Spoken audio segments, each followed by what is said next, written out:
much, Madam Speaker. Madam Speaker, when we recessed, we went back to motions. And so at this time, Madam Speaker and colleagues, we do have a committee report for Bill number 268-32. And this is as amended by the Committee on General Government Operations and Cultural Affairs, introduced by Michael F. Nicholas. And it's an act to approve the Department of Administration's implementation plans of the Government of Guam Competitive Wage Act of 2014 and to repeal subsections 6201, 6202, and 6208, each of Article 2, Chapter 6, Title 4 GC. I move that this be placed in the top of the second reading file. On the motion, without any objection, so ordered. And Madam Speaker, I move that we excuse Senator McCready and Senator Yamashita. On that motion, without any objection, so ordered. Thank you, Madam Speaker. And I then move that we go back to the second reading file.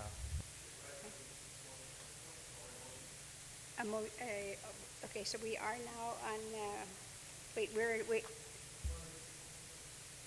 We're on the motion to go to the second reading file. Okay, on the motions and to go to the second reading, and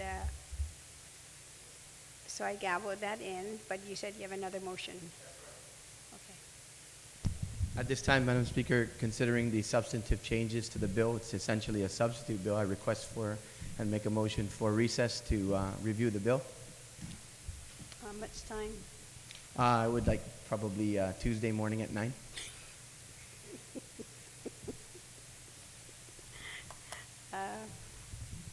On the motion to, I'm sorry?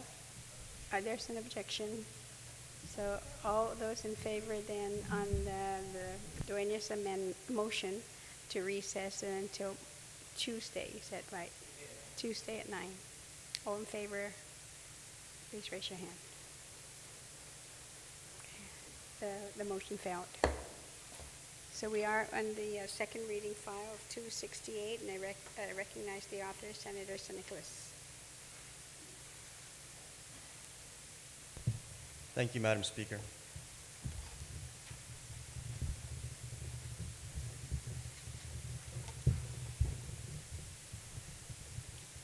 Madam Speaker, Bill number 268 has been introduced, and it is necessary that we address this issue at this time because of the way that the law is structured with respect to us being able to take action on this measure.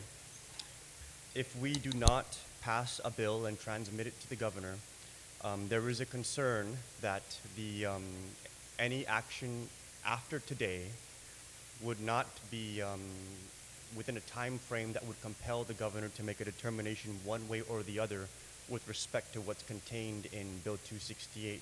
And absent that timeline to compel them to action, there is concern, particularly from myself, that he may not act on the provisions that we outline here in Bill 268 and therefore allow for his original proposal for the pay increases to lapse and become law.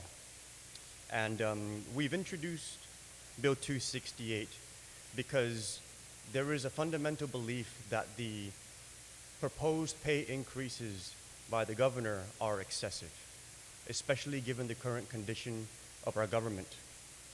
However, I very much appreciate the work that he put into it along with the Department of Administration, work that we were able to really analyze and get into so that we can move in a direction to make our classified and unclassified employees whole. And that's what Bill 268 seeks to do, move us in that direction of bringing our classified and unclassified employees to greater parity with respect to pay. Bill 268 originally also provided for an executive pay plan for the governor, the lieutenant governor, and the directors of the agencies, provided that they met certain criteria that would improve the quality of life of our people.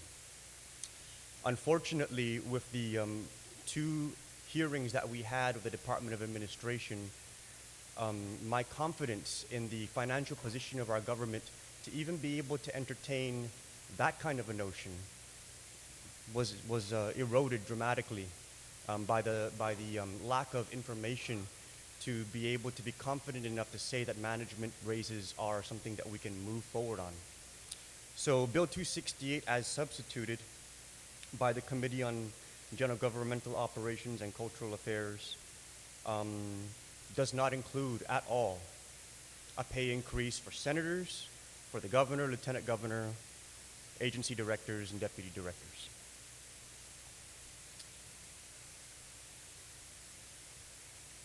I would like to thank the Committee on Government Operations, who just in the last day was working very, very closely with my office to structure this bill. I also would like to thank the Office of Finance and Budget, who contributed a great deal as well to making sure that all these pieces that we are proposing in Bill 268 are in fact workable for this government.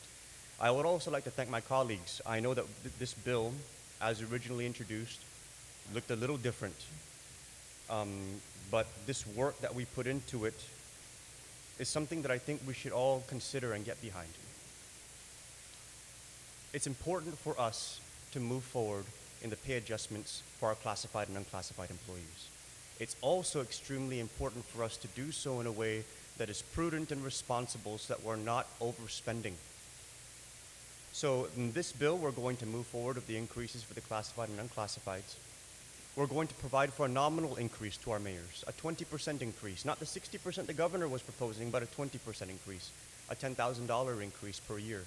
$10,000 is a lot of money every year. And our mayors work hard and they earn it.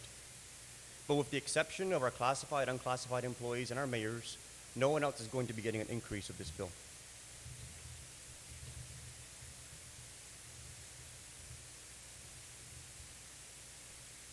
It does adopt the proposals that the governor put forward for the general pay plan, the nurse pay plan, the educator pay plan, the attorney pay plan,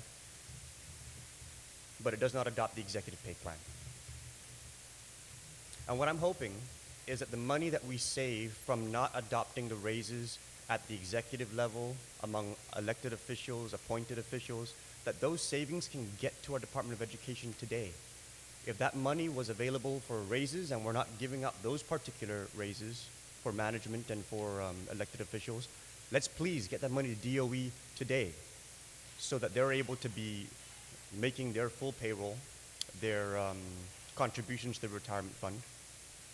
If that money was there for that, I would very much encourage that money be made available for DOE at this time. I'd like to thank my colleagues for working very closely with me as we try and move this issue forward. It's a very prudent and responsible way to move forward with pay increases for classified and unclassified employees, a little bit for our mayors, nothing for elected officials, nothing for directors and deputy directors. Perhaps if our financial position looks stronger in the future, if our Department of Administration can provide us with testimony and numbers that go beyond just saying, trust me, then we can look at that. And I would very much like to look at that through the lenses of performance to improve our people's quality of life. But until we get to that point, we need to make sure we scale this down a bit and do it in a responsible fashion. I do have a few amendments that I would like to proffer to the document that we have before us. The first amendment, Madam Speaker, is on page 3, line 23, continued on to page 4, lines 1 and 2. I would like to strike the content, everything on lines 23, on page 3, and everything on lines 1 and 2 on page 4, and replace it with different language. And that language is after the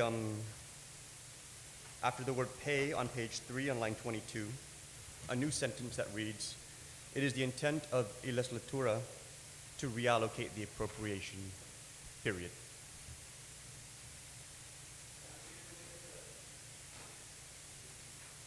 Madam Speaker, that's pretty substantive. Can we get the amendment in writing form so we can follow along, striking and adding new sentences and like?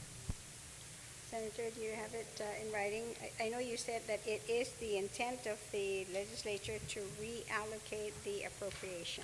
That's right.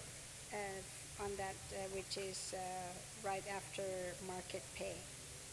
Do you have that in writing so we can go ahead and provide it to Do you have one? Senator, can you read again that sentence? On line 22, Madam Speaker, after the word pay, After market pay. after market pay, a new sentence that reads, it is the intent of the legislatura to reallocate the appropriation. And strike everything else that's currently there.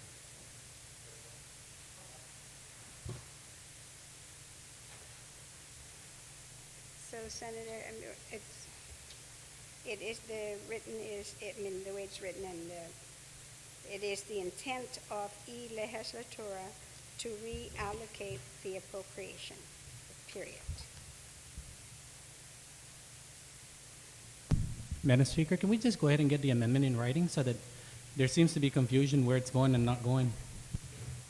I always repeat every time that there is a motion that on page 3, line 23 on page 3, to delete that sentence that continues on to page 4, lines 1 and 2. Okay, so that, and then to replace with the sentence, it is the intent of legislatura to reallocate the appropriation. So Senator, can you please write that one sentence? I mean, I know I wrote it down, and the clerk has written it down, but I guess you need to write it down, and we'll Xerox copies for everybody.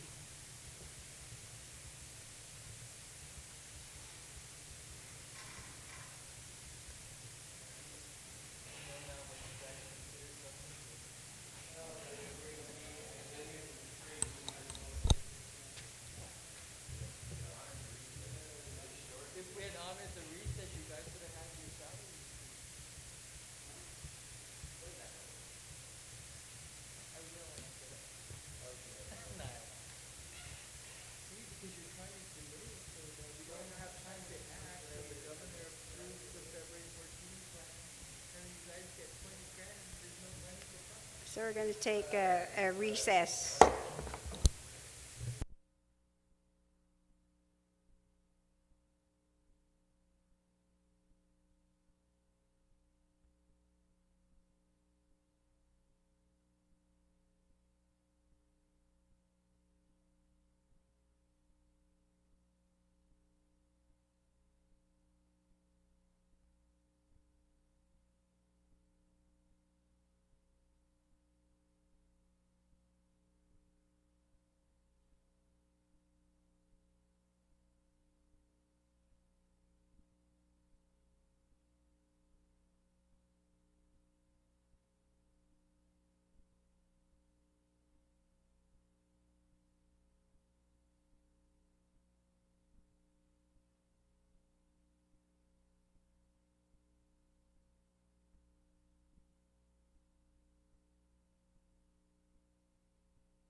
The legislature is back in session. Everyone now should have a copy of the amendment proffered by Senator San Nicolas, but I think we need to make clear on the top where it says line 23, page 3, and then also page 4, lines 1 and 2. Okay, Senator, you may continue then. So, Senator, the two individuals that asked for a copy, are you going to speak on the amendment? No, I just want to stay here a little longer. You guys. On the amendment, any objections? Okay, so ordered. Thank you, Madam Speaker. Okay, Senator, you still have the floor. Thank you. Another amendment is on page 7, line 13. It references the date February 9th, but we want to be consistent with the governor's date of February 14th. Okay, so everybody's listening, page 7, line 13, to be consistent with the language from the governor that this Madam should Speaker, be on the 14th. my apologies. I was just advised that that's the pay period date, and so for the ease of Department of Administration and the implementation, we would prefer that it happen at the earlier date. So I will withdraw the amendment. Because of that's a payroll date. Oh, so not two. So you're not going to make that motion then. So all right. So the 9th remains there on page 7, line 13. Okay. So you still have the floor, Senator. Just a few technical amendments on page 7, line 14, the word implementation plan. I would like to capitalize the I in implementation and the P in plan, just so that it's clear that we're talking about a specific type of document. So implementation plans, a capital I and a capital P? Correct. Page 7, line 14, where it says implementation plan, that they both will be capitalized, I and a capital P. Any objections? No objections, so ordered. And lastly, on the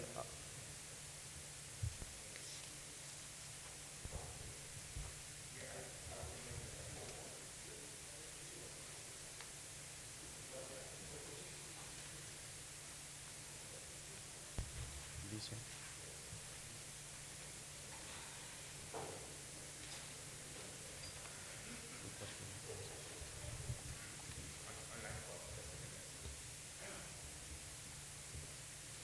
Okay, Madam Speaker, thank you for your patience. A few more language adjustments here, and I guess what we'll do is, since there's a request for things to be written, if I could ask the clerk to assist in circulating this amendment. Okay. This is on section 12, effective date, on line 14.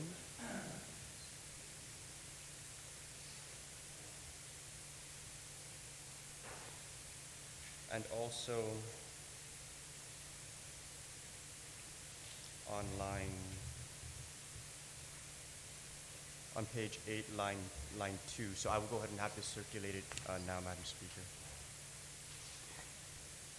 Okay, so we'll take a brief recess to have that copy made.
Senator Mike Sinicolis, yeah, you still have the floor. Thank you, Madam Speaker. The next amendment,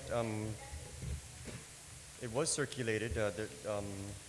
If my colleagues can just reference it, it has the initials TCA on Senator proposing amendment, but I'll go ahead and proffer it. It's on line 13, page 7, and line 2, page 8, with respect to section 12 of the effective date, as indicated in the amendment circulated, to strike the words "only upon receipt by" and insert the words "provided that the governor submits to," and then also to strike the words "of an implementation," strike that, and insert the words "the details of the," and then on line 2, page 8, strike the word "appeals" and insert the words "request for review." So on page 7, that's the very first one. Okay, delete off, and line 14, delete off an implementation plan to the details of the plan.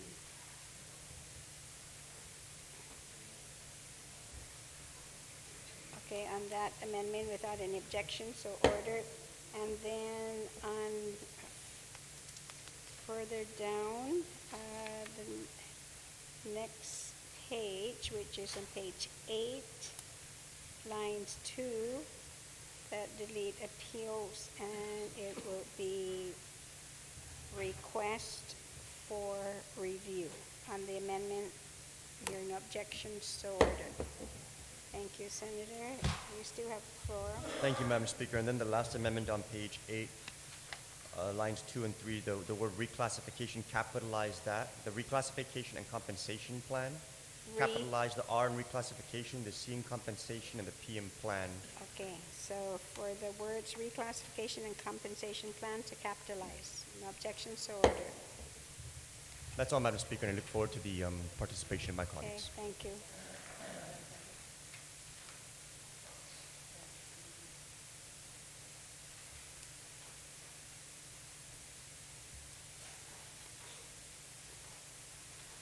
So that's for Senator.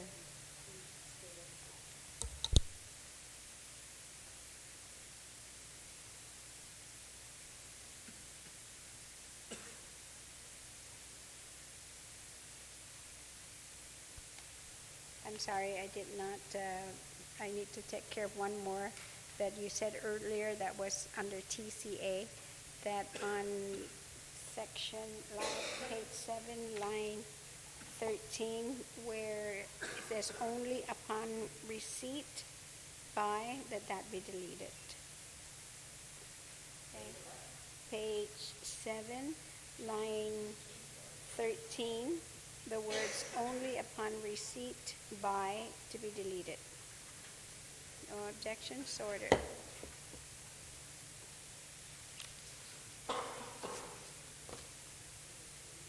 Senator, okay, let me see. I have an amendment by Senator Rodriguez. Okay, so is there anybody who would like to speak on the main motion? Senator Munya Barnes.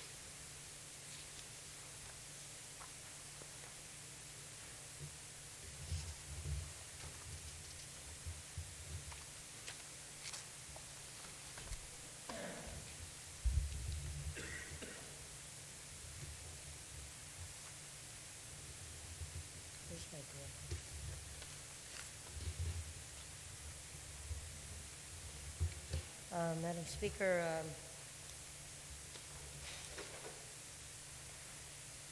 as I look over this Bill 268-32 COR as amended by the committee, I look at the portion of Section 4 that speaks of the mayor and vice mayor's compensation, and noting that there was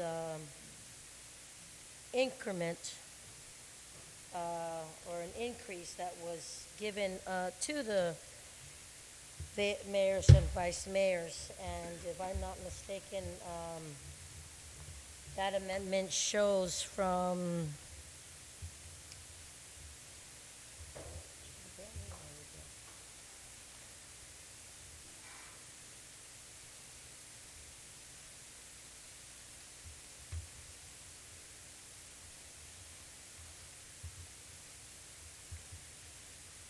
from 46,062 per annum to 56,062 per annum, and from 42,264 for the vice mayors to 52,264 per annum, Madam Speaker, for the vice mayors.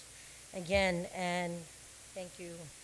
And I know that what was provided to the mayors that was submitted to us was a recommended levels of 75,000 and 68,000. Madam Speaker, I just want to note for the record that I believe in my heart that our mayors truly are the 24/7 responders to everything that goes on in their villages. I've said that time and time again. Just this afternoon, we received a letter from the Mayor's Council of Guam, signed by all, signatured and signed by all the mayors and the vice mayors. And if I may, I'd like to just read it for the record. And it says, "Dear Honorable Senators of Imina 32 na la Legislature in Guam, Buenos and half a day. We would like to thank each and every one of you for your words of encouragement and support these past few days. All too often, the work performed by employees goes unnoticed. It just gets done. From the 18 duties and responsibilities we took an oath to uphold and perform, to the additional 73 related functions, every single day is different. And the hard-working and dedicated employees of the Mayor's Council of Guam rise to the challenges and find solutions and take action every single time.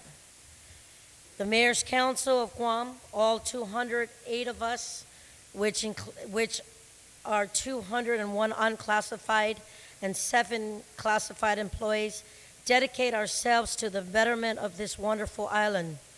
From coaches for our sports programs to after-school tutors, from handymen to trashmen, from anything to any time, all of us go above and beyond our titles and play a vital role in keeping our villages the special place that we all call home. To at the end of the day, we are the front lines of public service. We are the first responders to any disaster or any village situation. We do what we do because of a genuine love for our fellow neighbor, our village, and our beloved island of Guam. As the progress continues in our community, it truly takes an army to make things happen. Our spouses, our children, and families also help us get the job done.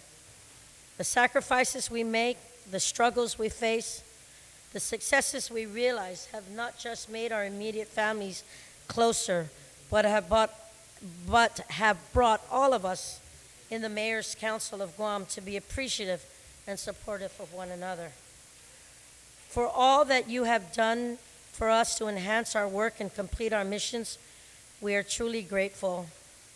Today, on behalf of the combined 160,378 residents of whom we all serve, we humbly ask and look forward to your support once again of the Governor's revised hay plan. Ondunklo na si Zeus Masis and Sedimenti, all the mayors and vice mayors. Madam Speaker, since 2010, when the experts examined the recommended hay plan for 65,000 for the mayors, they have taken additional responsibilities.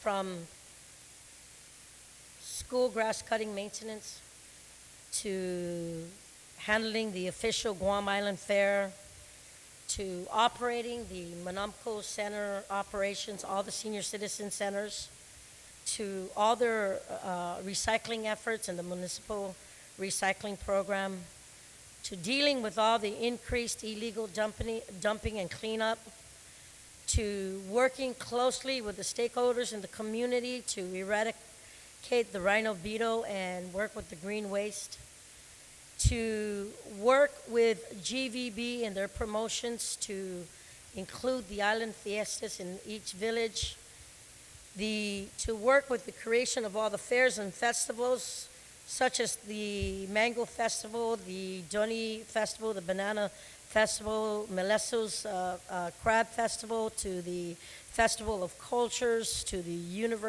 Unity Festival, and of course I know that Jigo is looking into doing the Breadfruit Festival, Madam Speaker, which truly increases and works closely with advocating for cultural tourism and bringing what we've seen and what we'll soon be seeing again is bringing more than 1.3 million tourists into our island villages. Madam Speaker, they've also looked into they've tapped into supporting local businesses and culture in the establishments of their night markets that have opened in Agate, Mingilao, and Jigo, and now working through the hot bands with the Dedido Flea Market. They've also assumed more responsibility in the upkeep and maintenance of various public parks, bays, and the historic areas to include Tagatsang Triangle Park, Sagan Basita, and so on. Madam Speaker, they did ask for the recommended levels of 75 and 68, and I had an amendment here to work that. But I wanted to make sure that the people knew that when I talk every day as the oversight chair of mayors and vice mayors, I believe in my heart of hearts they truly, truly go beyond the call of duty. The mayors, the vice mayors, their staff, their spouses, their children, they all work together to make a difference for our island. And I believe that that recommended level from the governor's office should be that recommended level. But I'm going to say in the spirit of cooperation and knowing that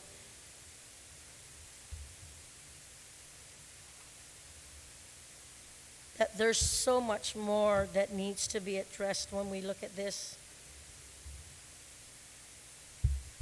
I just want the people of Guam to know that the mayors and the vice mayors and their employees really are the first line responders.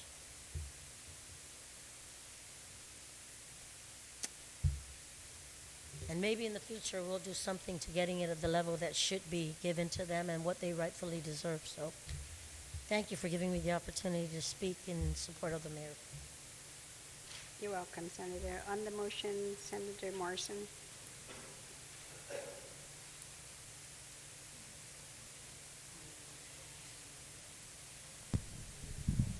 Thank you, Madam Speaker. I guess for the benefit of the doubt, I was actually going to ask the author to maybe clear up some of those thoughts by the previous speaker regarding Section 4 on the mayor's salary adjustment. And you know, I commend the author for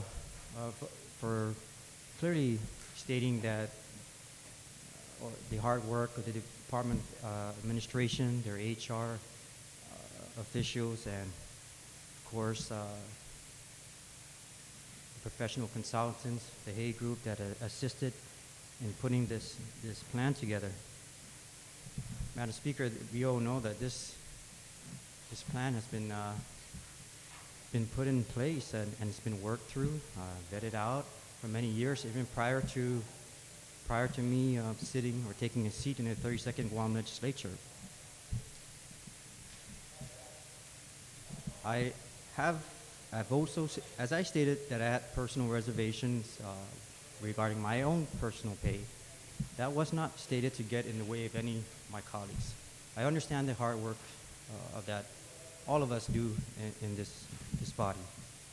However, that was just my personal reservations, and I'll live up to those reservations. But that does not mean that we deviate from a plan that was put in place by professional HR consultants. None of us in here are HR experts.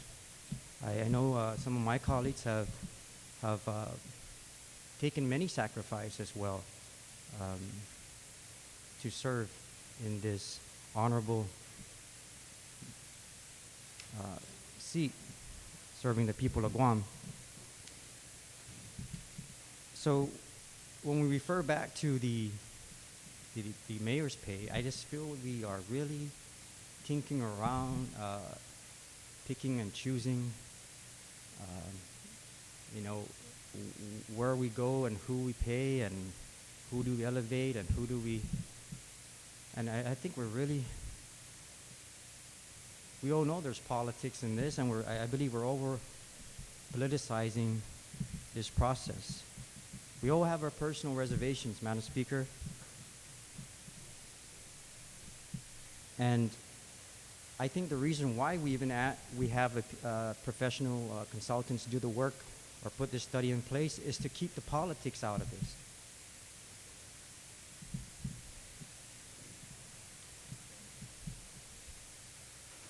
For the benefit of the doubt, Madam Speaker, I would like to ask the author if he may yield on Section 5.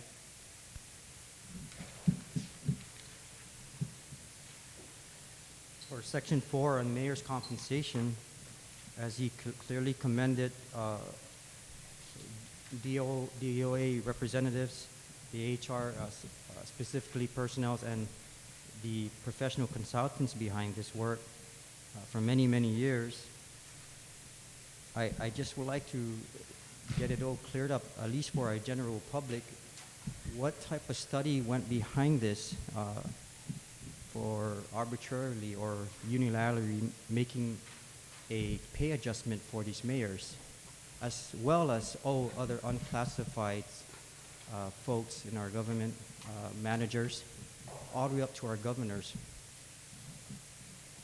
But starting the mayors, I'd like to ask what type of study, what pay scale is referring to, and what criteria was he going by to arbitrarily make this type of drastic decision, rolling back a study like, as he commended, that was well thought out, put in place, but of course there is his concerns regarding some of the other pays. But I just want to understand where he's going with this and how he is basing these types of numbers and making these numbers switch in a matter of weeks or days. Senator, do you yield to the question?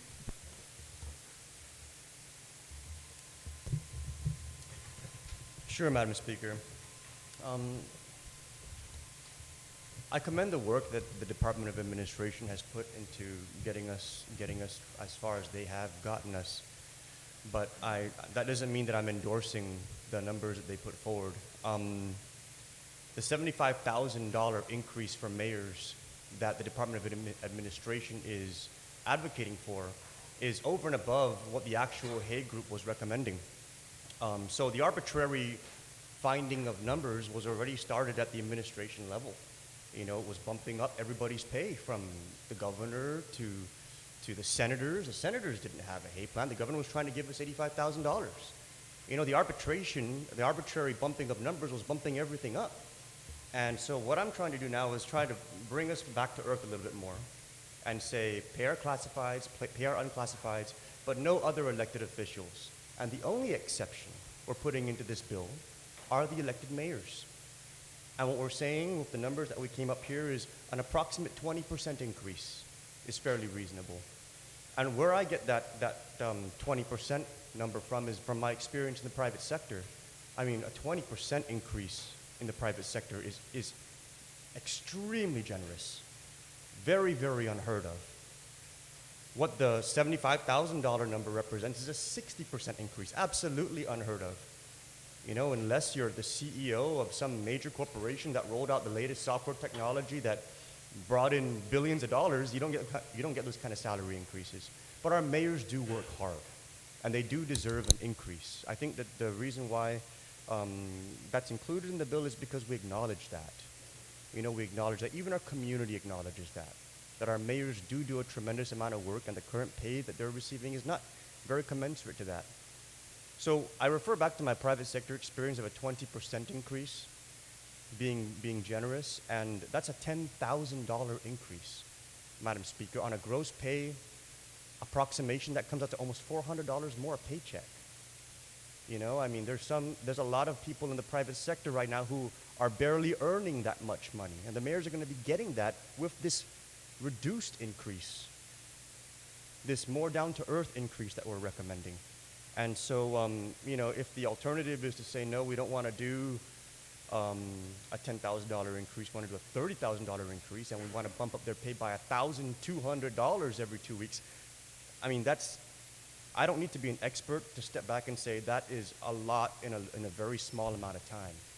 You know, a 20% increase right now is very reasonable. They are the only elected officials who are getting an increase in this entire bill. Everything else is reserved for the classified and unclassified employees.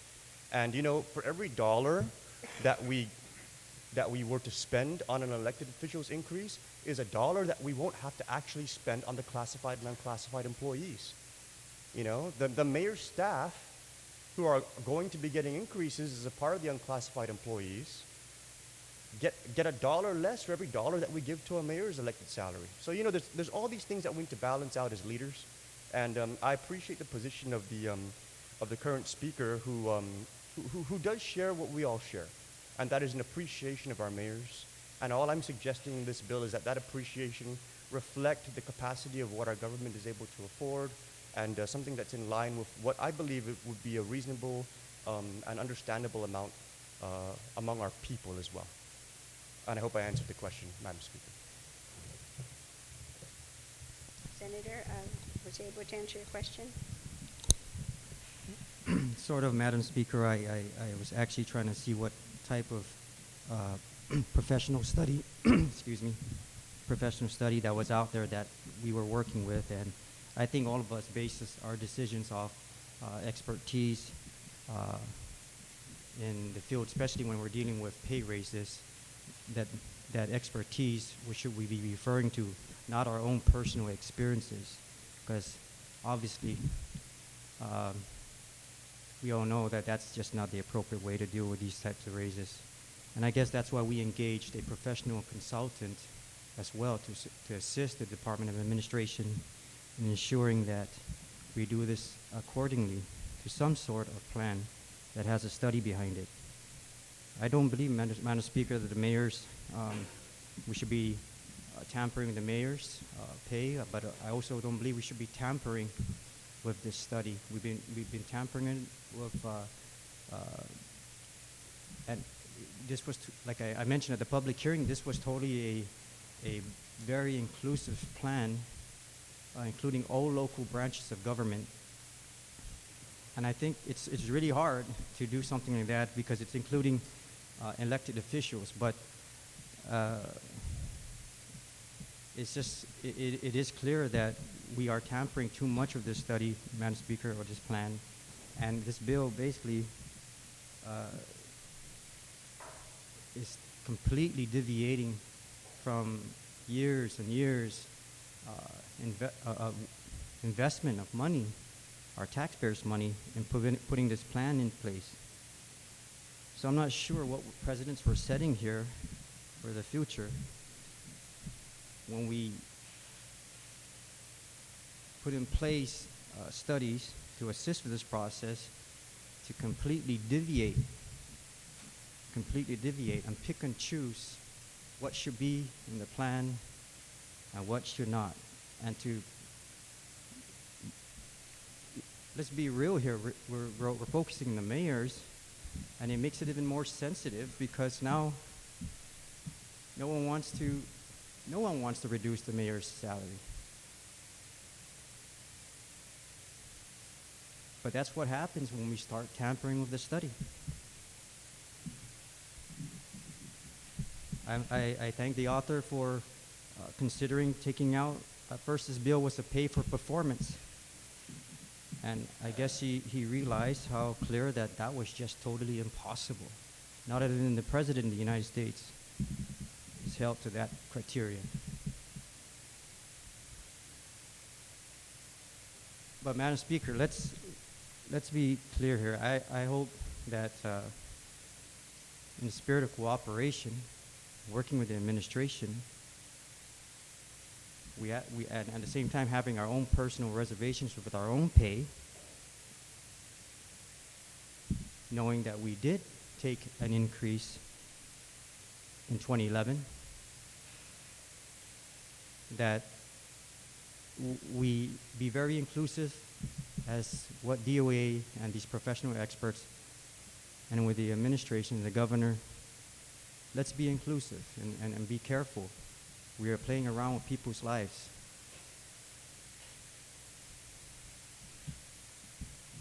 So in closing, Madam Speaker, I do thank the good work of DOA, the administration. I thank the work they sent down for us to work and digest and be reasonable. And I hope that we move forward and address that study versus this bill on the floor. Thank you, Madam Speaker. You're welcome, Senator. On the motion, Speaker Pangilinan and then Senator Ogden. Thank you very much, Madam Speaker. Madam Speaker, I rise in support of the bill and also to lend some perspective to the retiring speakers' arguments with regards to the mayor's salaries. I just think that it's, we're trying to argue, we should give, I think all we're doing, and the retiring speaker was trying to do, was argue to give the mayor the 75 because if you give the mayor the 75, then you can justify giving yourself 85 as a senator. That's all it is to me. It's not like, oh my God, we can't do this, because it's like, they're the professionals. Madam Speaker, we had a bill in here that was introduced that set a position of Chief Technology Officer that is complicated, that is out there in terms of the professionals, but we didn't say we should let the professionals decide what the qualifications should be. We went in here and we started adding, it should be this, it should be that, it should be that. We didn't say, let the professionals decide what the qualifications of that position be. But when it comes to the mayors and their pay, because the professionals justify 75 and it ties us to 85, we should let the professionals handle that. I just think that, it's a little, disingenuous to be able to kind of try to do it. Madam Speaker, I, for one, did not vote for the pay increase for the senators, And I didn't issue a press release saying I didn't vote for it. I just didn't vote for it because I felt that we should take care of all the other employees in the government of Guam before we take care of myself. So I just voted, went on my way, continued to do the same work I did, whether or not I was paid or got an increase or not. The same with not taking a lump sum payment. Just said, well, I'm not going to take it. I'm going to continue to do the work I do. I'm not going to issue a press release. I'm just going to do it. Instead, rather than introducing a bill, take this thing from that guy and take it from me and give it to somebody else. No, I'm just not going to take it, period. I'm going to continue to do the work I do. It just goes to show you, Madam Speaker, that some of the things we do in here, when we say, oh my God, it's all for the politics. We didn't just say, all right, I don't want to do it. I don't think I should take it. On I go. No, no, no, I got to introduce a bill, issue a press release, and say, it's got to go to this, it's got to go to that. It's because we're playing politics. So, Madam Speaker, what this does is it really does take care of the classified and the unclassified employees of the government of Guam. We don't have enough money to give raises to everybody. As a matter of fact, Madam Speaker, we don't have enough money to take the pay scale up to market rate for everybody. Madam Speaker. And so, what do? For me, it's very simple. You take care of the people in the trenches first. And that's your classified and your unclassified employees that are covered by the specific pay plans that we are authorizing in this bill. And then the leaders can wait. No director's gonna go hungry because they're making $75,000. No director's gonna go hungry because they're making $85,000 and the pay plan says they should go to $115,000. So I'm saying, okay, you can, as a matter of fact, Madam Speaker, these directors, they're not only making $75,000, $85,000, $100,000, $94,000, they're double dipping. And we're allowing them to do that. So I say that until we kind of move our classified and our unclassified professional staff in this government of Guam to the market rate where the professionals have determined that's the rate of pay that the job deserves, until we can take them there, I'm just not going to take a pay increase. And I'm not going to vote for one. And I'm not going to vote for one for myself. But I also think that the political appointees, those that can be moved by the governor is actually able, Madam Speaker, to take a staff from his office, give him a salary increase, transfer him to GIDA, have him get a pay raise there because he's unclassified. So he can manipulate the system to give raises to people he wants to. But we can't manipulate the system without doing it legally for the classified and unclassified governed by the pay scales. And that's why we need to increase these pay scales, Madam Speaker. So when we say that, oh my God, you know, we deserve to give to all the others as well, yes, I agree. I agree that, you know, if a director's out there saying, man, you know, it's so hard to make it on $85,000 a year. You know, Madam Speaker, I go to a story that my brother told me at one time. When I was saying, you know, man, you know, the senators, because everybody says you're demanded of this and so forth. And you know, I told him, you know, sometimes it's hard. Sometimes it really is paycheck to paycheck. You know, if you have, you know, 5, 10, 15 funerals in a week, and you go to each one, and every single contribution on that for me is out of my own pocket, never out of government funds, never out of campaign funds either. It's all out of my personal pay, and I give depending on what can I afford and how well I know the people. I don't give the same to everybody. Friends, family, get a little bit more help from me. You know, those that I know casually, get some help as well. And I said, sometimes it's hard. And he goes, number one, I don't want to hear you ever complain about how hard it is to make it on $62,000 when you're single. Number one. Number two, you don't have any kids in private school, so don't be complaining. Number three, you volunteered for that job, so don't be complaining about your pay. So if you're not satisfied with your pay and you want to do the job, then quit. Don't complain, just quit. And ever since then, I've just never complained. I don't, because I just say, he is right. I volunteered to serve the public.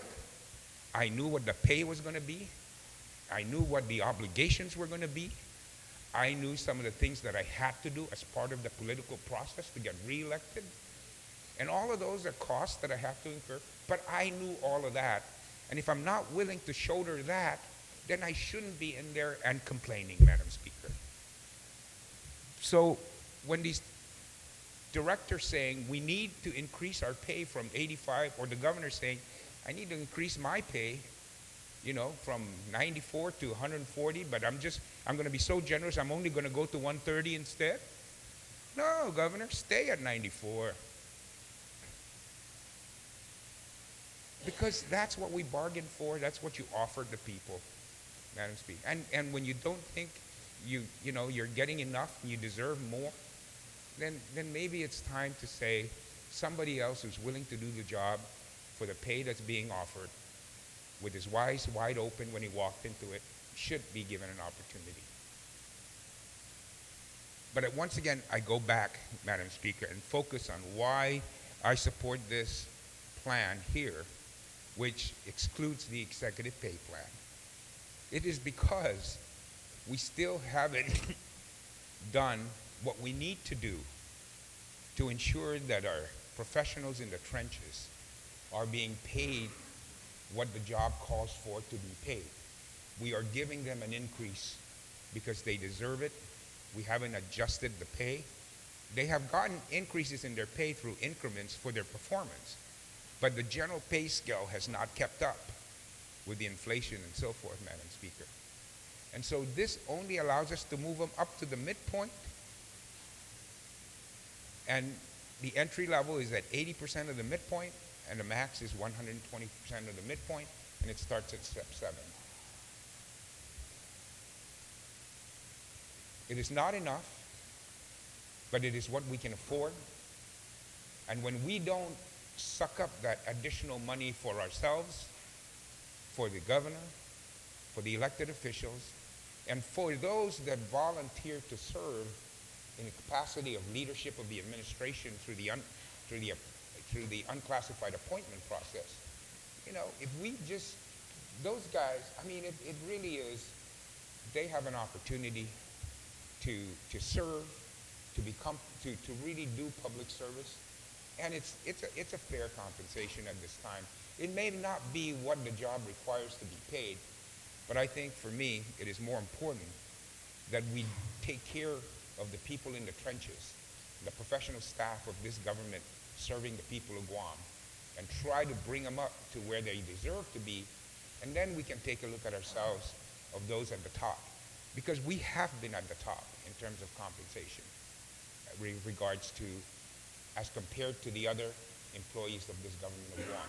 I'm satisfied with where I am, continue to work no matter what, Madam Speaker, and I think that when it comes to making the decision of where that money should be applied, I think that whatever resources we have at this time that the governor wanted to put into the executive pay plan, I think those resources should not be deployed in that area and should be redeployed to help our professional classified and unclassified staff of this government of Guam, getting them to the market rate for the job that they're doing quicker, because we have those additional resources to them.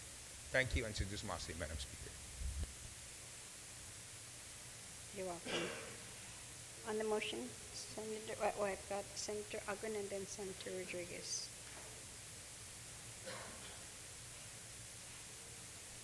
Good afternoon or good evening, and thank you very much, Madam Speaker.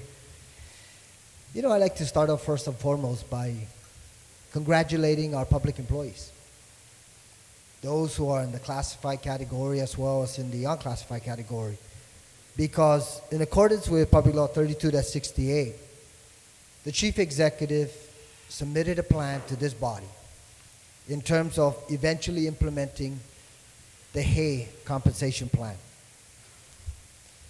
And since the receipt of that particular proposal by Department of Administration and the governor's people, certainly it's moved in the direction of eventually implementing the Hay plan for our public employees. And so first and foremost, they are the ones to be congratulated, because after 20 years, they had not received a pay raise. But Madam Speaker, we're here today because, and we've been discussing this Hay plan over the course of the last week since receiving the documents from the Chief Executive, because we as a legislative body have to ensure that what is being implemented is not only equitable, but it's affordable and sustainable for our community. That's our responsibility. Yes, we appropriated $7 million in this budget, and that's what the chief executive and the Department of Administration is working off of, to make sure that in fact it's implemented in a phased approach. 50% to a majority of the public employees come February 14, and then 100% for specialized category employees, and then come August, everyone who receives 50% in February will be elevated to that 100 percentile. So in terms of looking at this and implementing it, that's exactly what we have in Bill 268-32. But there are certain concerns by members of this body, and I would anticipate eventually by a majority of this body, that there are certain things that we need to address. And one is obviously, if you take a look at some of the sections, it requires a subsequent report by the Chief Executive and Department of Administration that would entail certain aspects, whether it be an appeals process, whether it be the policies that will complement the Hayes study, so that in fact the people, the public employees, would have a process where they can follow through in terms of bringing up any of the concerns. And then it also would require a detailed assessment or evaluation of how the $7 million will be allocated. And you know, we turn the page back to page 6 of this document and we say, yes, but it's already given, the $7 million is already allocated based on percentile. Yes, but how much of that $7 million is allocated to all of these employees, and how is it going to be applied in terms of across the board, all of our public employees? You know, I also have to lean forward and thank the chief executive as well as the DOA officials for submitting this plan to this body in accordance with the law that would allow us to finally evaluate and implement the pay increase for our public employees. We know that when it was submitted, there were some concerns by the third branch of government, the judiciary. And the good sponsor of this legislation has addressed that in this measure by virtue of recognizing that the Judicial Council has the authority, and rightfully so, should retain that authority in terms of applying or implementing a classification pay adjustment or structure for all of his employees, and that's what this provision would provide. So I certainly commend the sponsor and thank him for addressing that issue. But to the people of Guam and the general community, over the last week and a half, you've heard not only the presentation by the Chief Executive and Department of Administration to this body, but you also have heard a number of senators here in this body on both sides of the aisle ask the right questions. And the right questions are what policies are you going to be following in terms of implementing the compensation pay plan? What appeals process would a public employee, classified or unclassified, have in terms of implementing or contesting or protesting or questioning the validity of the evaluation on their position? And I say this because we have all received emails from employees, some public employees out there, who based on the 2010 evaluation feel that in fact it was not justified, giving an employee that has an isolated described position or responsibility a salary adjustment much higher than some of the professional positions. And I'm sure that members of this body understand the sector and the public employees that I'm trying to allude to. But they're asking that question. And we're asking that follow-on question. What process or what appeals process would be available for employees such as these to be able to ask the right questions and hopefully get an equitable application of the Hay study and the Hay plan? So, Madam Speaker, yes, I stand here and I commend and congratulate the public employees because they rightfully deserve this pay raise after 20 plus years of waiting and working hard every single day on behalf of the people of Guam. But we also in this body have that responsibility of making sure that we understand how it's going to be implemented, especially in light of what's coming up in September and November. In an election year, we know that there are decisions that are made that sometimes are politically sensitive. It's because of the timing, and we in this body, at least myself, I just want to know and understand exactly how this is going to be implemented and how our employees are going to be able to either contest or question some of the processes that have been afforded them. But I also want to say this, that I heard representatives from the Department of Administration the last few days respond to questions. Although we didn't get the specifics to certain questions, they responded to questions that members of this body needed answers. And obviously, by virtue of this legislation, there are some additional information that is being requested prior to the official implementation of this. But to correct a misnomer out there, no way is this body, or at least I haven't heard it in the last week and a half, that I've yet to hear any member of this body question whether in fact our public employees deserve the pay raise that they will be getting as a result of the eventual implementation of the HAY plan. And I just wanted to allude to that, Madam Speaker, because they, at least speaking of myself, and based on conversation with my colleagues and our colleagues in this legislative body, we all support the implementation of the HAY plan with certain restrictions. Madam Speaker, as I conclude, I'd like to request there in the exhibit that's attached to the proposed legislation, Madam Speaker, Exhibit 5A, page 1, if I can ask for an amendment to delete from the first column category the position of Deputy Administrator Director of the Courts. And the reason for this is, first and foremost, that's a classified position. And secondly, obviously, if you read the headline of that title, it says executive officer is not subject to increase in salary. By virtue of this legislation, the recognition that the Judicial Council rightfully should have that authority for any pay adjustments, I think it would only be consistent if that particular title is extracted from that chart. So I just want to thank the individual for bringing that to my attention in regards to making sure that we're consistent with the intent of this body. So, Madam Speaker, I'd like to move for the deletion of that specific position from that chart, and then that would conclude my statements. Thank you very much, Madam Speaker. Can you please read down the Exhibit page? 5A, Madam Speaker, on the first column, the position Deputy Administrator Director of the Courts.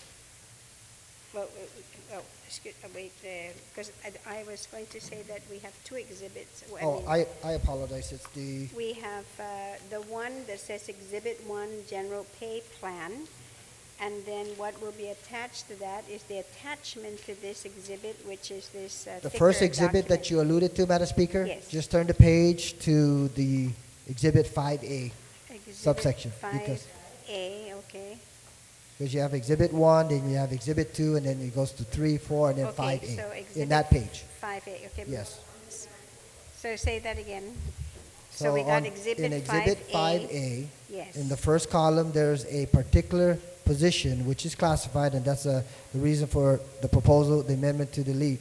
But there's a particular position, 1, 2, 3, 4, 5, 6, 7 positions down. Deputy Administrator Director of the Courts. I would like to move that that particular position title be deleted from that chart. Be deleted. Be deleted, So correct. the title on the first column where it says 7 lines down, Deputy Administrative Director of the Courts, is a classified position, so you want it deleted. Yes, because it would be consistent with the body of the measure, which would recognizes that the judiciary, the Judicial Council, has the right to make any pay adjustments accordingly. On that amendment? Thank you, Madam Speaker. No objections? So ordered. Clerks were able to get that? Okay, thank you.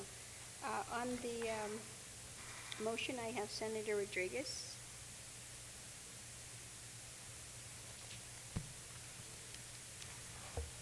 Thank you, Madam Speaker. Madam Speaker, I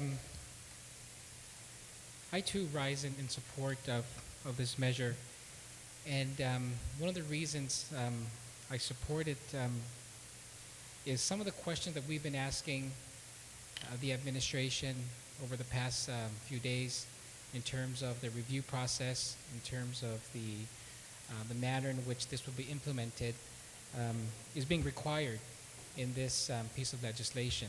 And so, I know that the question that we've been asking, at least for myself, is coming from our public sector employees. A lot of them have been coming forward. I'm sure a lot of us here have received these emails and phone calls and visits from them. And so this requires them now to ensure that this is transmitted to us, and then it'll be open for their review as well. I'm not, although, I can't reiterate, I can't overstate how no one in this hall disagrees that our public sector employees deserve this pay raise. One of the things, though, that I'm not completely satisfied with, or not completely made whole, is the manner in which these adjustments are being made.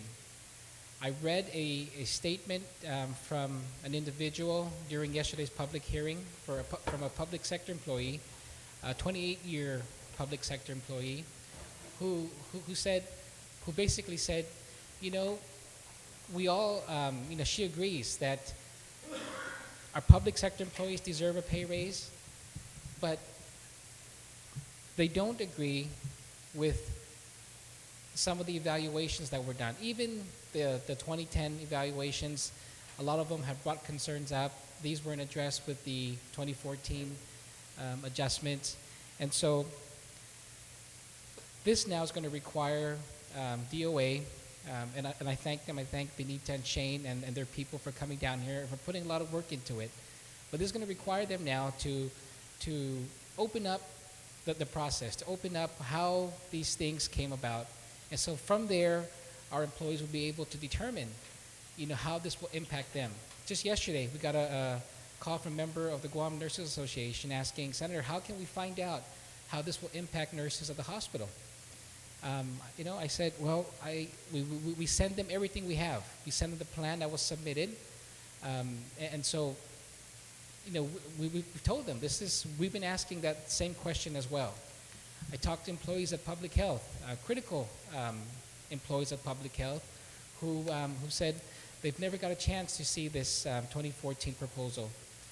So as much as we could, we sent out these copies that we've had for them to take a look at, but just not enough time for them to really take a look at and see how they would be impacted. So this legislation will ensure that that process is opened up.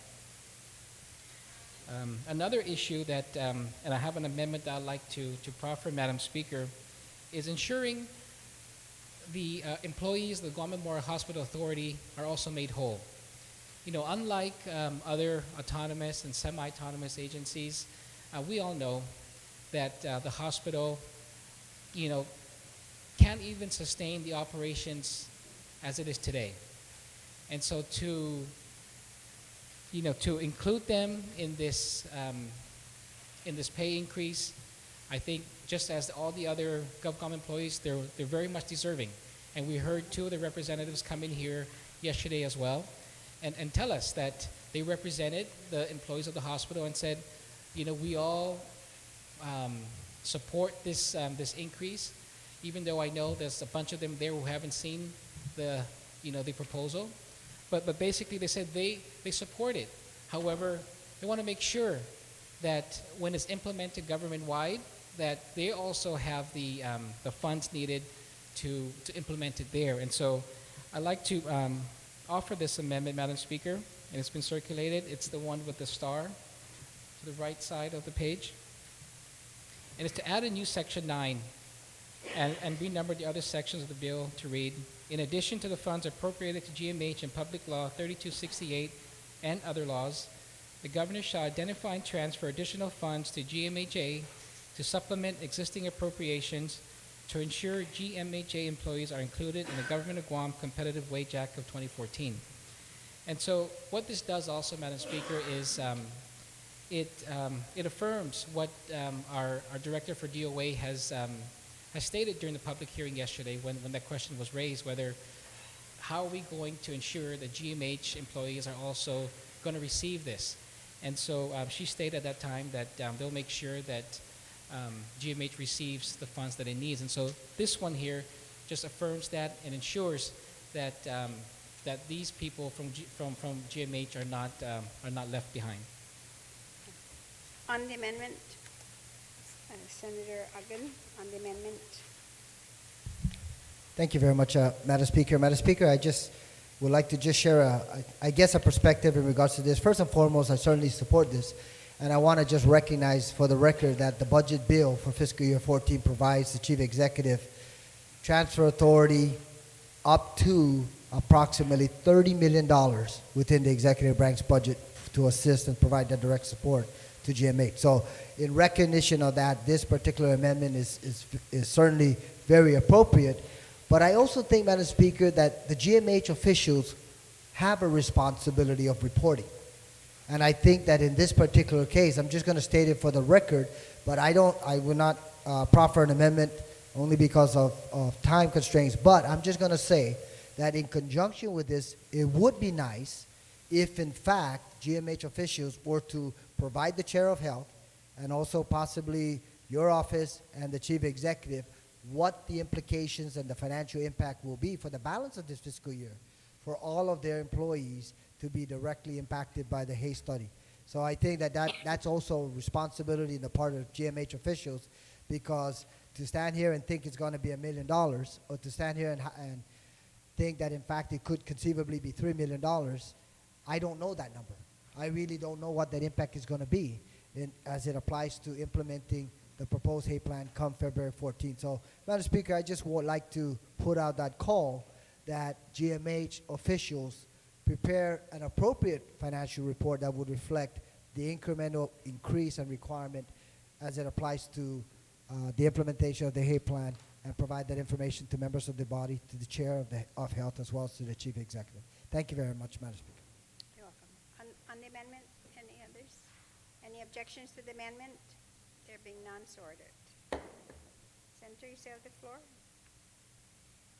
Okay, next I have the Vice Speaker. Thank you very much, Madam Speaker. Thank you very much, Madam Speaker. Am I on? Yes. First, I want to thank the author for being as cooperative as he has been in, one, coming up with a very thoughtful and thought-provoking initial piece of legislation. But more importantly, over the last several days, for having worked with all the rest of us to try to find something that we could get through in time to be able to address the impending implementation of this law, of this Hay plan. And I'm sure many are going to be surprised that I actually voted in the voting sheet that I wanted to pass this bill. And I probably need to explain that reason. And the reason is one very simple piece of that I didn't get up and speak about, and that was the effective date provision. I don't doubt that the employees deserve the raise, and maybe even the executives. But the problem that I had, Madam Speaker, in the first hearing that I had a week ago Friday, in the letters that I sent to the Director of Administration prior to that hearing, in the letter that I forwarded to her from the Chairman of OMB, and in the letter that I co-signed with you the other day, in trying to find out how are we going to afford this.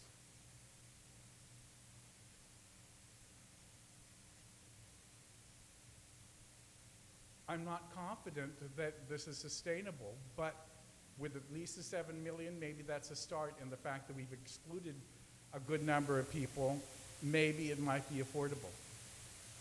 But I actually, after the hearing, Madam Speaker, yesterday, took them up on their invitation to come up to the Department of Administration to see how this thing worked. And I brought with me a staffer to be able to try to get into their system to give me an Excel spreadsheet so I could figure out how many people in each department, how many people at GMHA were going to get increases and what that increase was going to be. Because every time I kept asking that, and you heard it, how many times I asked the Director of Administration, how much is it going to cost for each one of the departments? How much was it going to cost DOE? We saw what happened to DOE with the meritorious pay. We saw what happened to the law enforcement people at the Judiciary and at the Attorney General's office when it was implemented for the executive branch, but not these. I was very reluctant in saying that I was going to support this piece of legislation, but only because in the provision that we have for the for the effective date, all of you have very graciously included provisions that requires that the Director of Administration provide that policy review that we were asking about, that the Director of Civil Service Commission said yesterday didn't exist. As late as yesterday, it was the Civil Service Commission, and in their own presentation, it showed that they were collaborating, but they hadn't come to an agreement yet on what it was going to be. And I was getting, you can check on the committee report, the number of employees that wrote asking how was this going to be implemented? How were they going to be able to appeal? And so the fact that we're requiring this appeals process document was the reason why I was willing to come along with this. Also, trying to figure out how much each of the departments was going to get, and the fact that certain amounts were going to be going to the departments. I really am concerned about this, Madam Speaker, because our debt service amounts went from 52 last year to 61 this year to 71 next year and 77 in the following. That $20 million increase, how is that going to be addressed with this $20 million increase here? And though the Director of Administration kept saying that the implementation was going to cost $20 million that was stated in 2010, the plan in 2010 did not include the unclassifieds. Didn't include us, it didn't include a number of the elected officials. So the number had to be different from 2010. But I could not get an amount. So we are taking care of the classified employees in this with a $7 million that we did set aside in the last budget, in the current budget. But I really do think it's imperative that before the entire thing goes into full effect in August, that we be provided with a breakdown department by department of how much it's going to cost, especially the departments that aren't considered favored by Adelup. Department of Education being the largest one. I'm glad that the chairman of Health included the Department of, for GMH to make sure that some money is set aside for them. I asked that question several times. How are we going to get it? And so I'm very happy that he got that amendment in. But Madam Speaker, it was a very hard pill to swallow.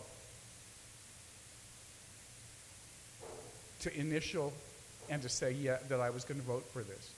But it was only on the assurance that the effective date was going to be tied to the executive providing us with the information that we had been asking for and been demanding to be able to make a informed and educated decision on this bill.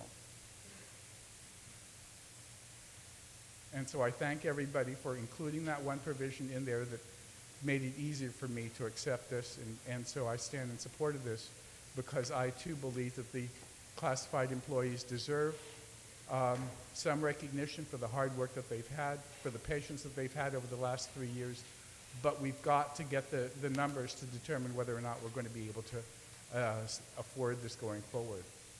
So I thank you very much for the opportunity to explain my vote on this bill. Thank you. You're welcome. On the motion, would the author like to close?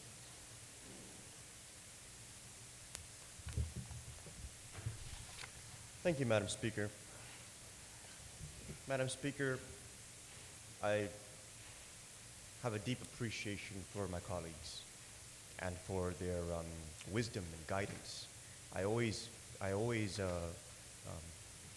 remark to friends and family that working with my colleagues is a truly rewarding experience, and it's something that I value very much. And I thank everybody for their contribution in trying to move this item forward. We have two choices before us. Choice number one is we do nothing, and the governor's version of this gets implemented. That costs millions and millions of dollars more. Or choice number two is we do something more responsible. And you know, one of the retiring speakers, I was very disappointed at the insinuation that this was an effort to be political. Madam Speaker, the easiest thing to do politically is to stand up and raise a stink about stuff, but not actually do anything. This is not political. I'm sure the mayors are going to be a little unhappy with me. I'm sure all the directors are going to be a little unhappy with me. It's not about being political, though, Madam Speaker. The work that we must do in here is about being responsible to the people who put us into office and to the tax dollars that they entrust us with. And if it means looking at an increase and saying, you know what, that's a little too much, but we're going to go ahead and lower it down a little bit for our mayors, that's what we got to do. We got to be willing to stand up here and make those hard calls. And if it means saying we're not going to include ourselves in these raises, nor are we going to include the governor or the directors, so that we can have more money to actually make it a reality, that's what we have to do.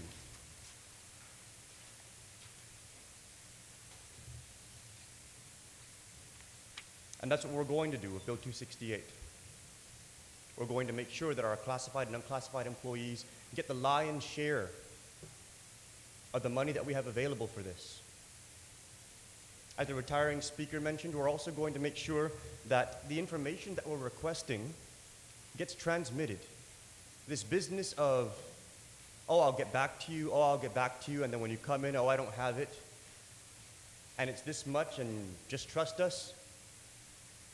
That's the kind of stuff that's political. That's the kind of stuff that you should be standing up and questioning.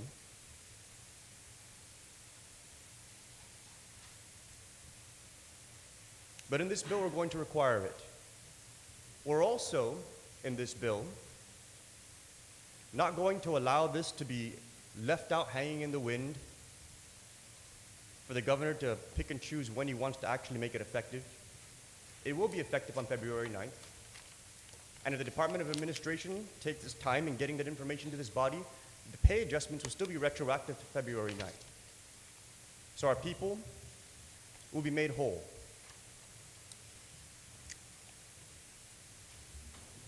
It's also very responsible with respect to how we're addressing our current financial position.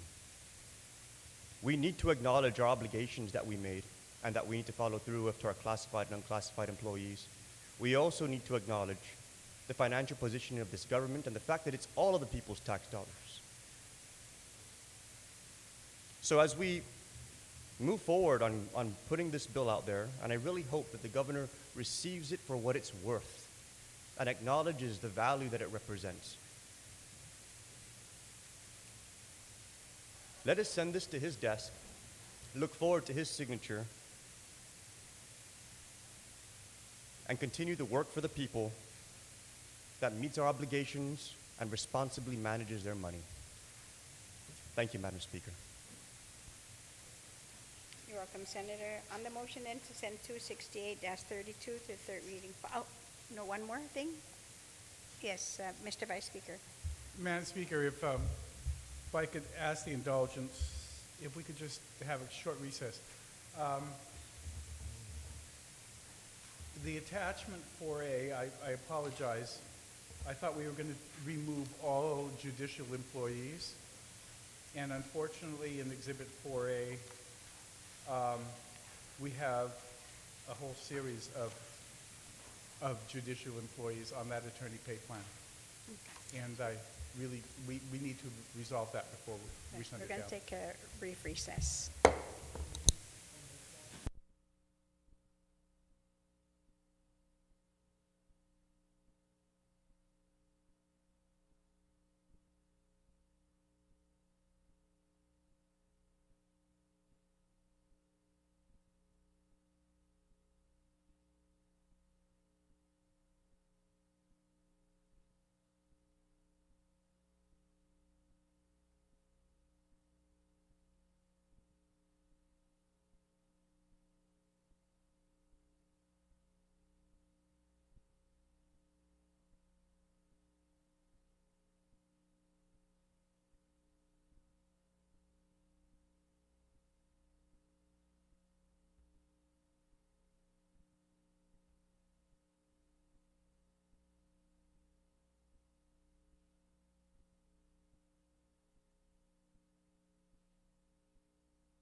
session. Mr. Vice Speaker, just a technical amendment. Madam Speaker, if both legal counsel could address that, I would appreciate that because we wanted to remove all judiciary. Yes, and according to legal counsel, then on Exhibit 4A, the positions here that are judicial in nature and the language also about the Attorney General, which was dealt differently, then legal counsel will make sure then that those are not part of the exhibit. Okay. Okay? Thank you. So, and you want me just to list them? I can. No, But as no, long as okay. they have it, Yes, they do. if they both agree. All right. And So- then his motion then is, Okay, so on that amendment then, that both legal counsels then will do the technical corrections to the positions Remove all of the judiciary, judiciary yeah. to remove, yes, and with the AG. So, no you. objections, so ordered. Did you then, Speaker Ben, have another amendment? None? Would that be it? Or Senator Nicholas, is there any others? well, he did make that motion. I'm sorry that I interrupted it, but Okay. I think he made the motion to already send it. Okay, so Oh, that's taken care of then by both legal counsels. Just to make a motion, please, to place Bill 268 on third Yes. reading. So on the motion then to place, make sure I have the right number, Bill 268-32 to the third reading file without any objections, and so ordered. Senator Espicio, you recognize. Thank you, Madam Speaker. Madam Speaker, I move then that we suspend discussion of the second reading file and proceed to the third reading file. Then you would bring us into the voting file once the bill is ready to be voted on. Thank you. Yes, so on that motion, without any objections, so ordered.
back in session.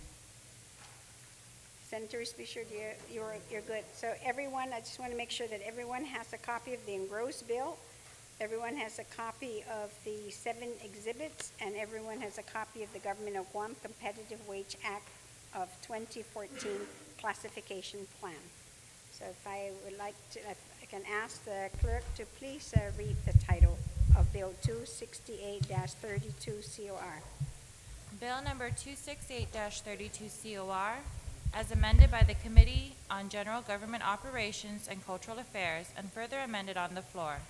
Introduced by Michael F. Hughes Nicholas.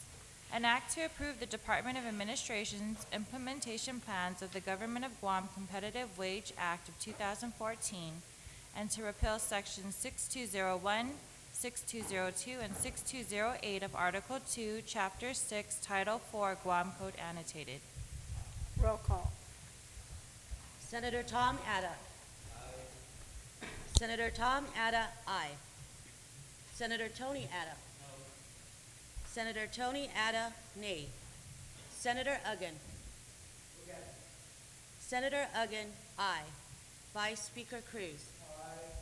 Vice Speaker Cruz, aye. Senator Duenas. Aye. Senator Duenas, nay. Senator Limtiaco. Nay. Senator Limtiaco, nay. Senator McCready. Senator McCready, excused. Senator Morrison. Senator Morrison, nay. Senator Munya Barnes. Senator Munya Barnes, aye. Senator Pangilinan. Senator Pangilinan, aye. Senator Respicio.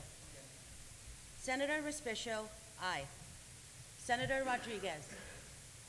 Senator Rodriguez, aye. Senator Nicholas. Senator Nicholas, aye. Speaker Wampat. Speaker Wampat, aye. Senator Yamashita. Senator Yamashita, excused.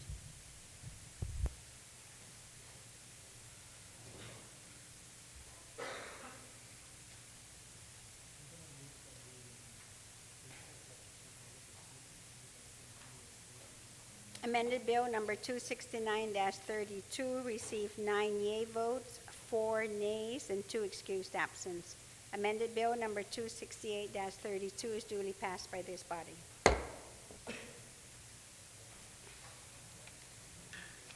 Senator Respicio. Thank you, Madam Speaker. Madam Speaker, notwithstanding the House rules, I move that we revert back to the second reading file. On that motion, without any objection, so ordered. Thank you, and I move that we recess subject to the call of the Speaker. Okay. We will recess subject to the call of the Speaker.